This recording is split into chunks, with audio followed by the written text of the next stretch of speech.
The markets have been highly volatile due to the outbreak of the coronavirus, and the bloodbath on the markets has been described as the worst since the 2008 global financial crisis. This has led to many investors panicking about the losses they are likely to incur, but investors have been urged to hang in there and not make any hasty decisions.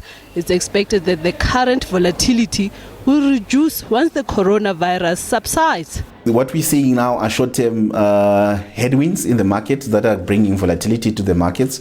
Generally, you should have a long-term view. Well, it depends what kind of investor you are. If you're an institutional investor like a retirement fund member, your horizon tends to be long-term.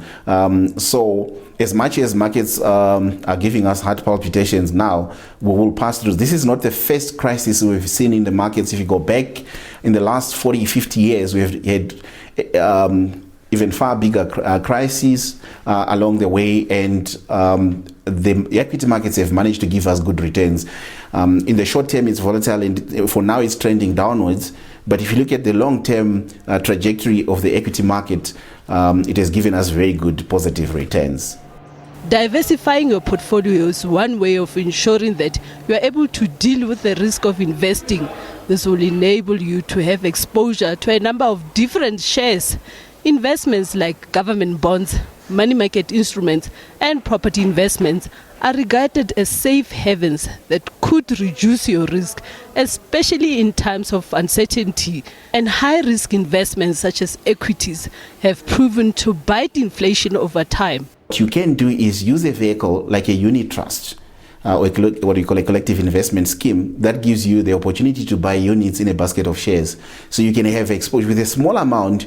You can have exposure to a basket of shares. So try and have exposure to as many shares as possible rather than holding one or two or a handful of shares. Try and expose your portfolio to many shares. Experts say this is not the time to panic and cash in your shares or investment. Investors are urged to hang in there and not pull out when the going gets tough. You need to have a long-term view when investing, as the markets will recover over time. Owen has called on investors to hold on to their investments and not to dispose of their shares.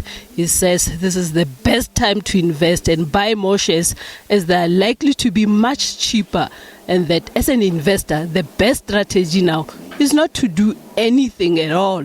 I'd like to hear your views on this topic. My email address is mulifint@sabc.co.za. My Twitter handle is @mulifinaledi.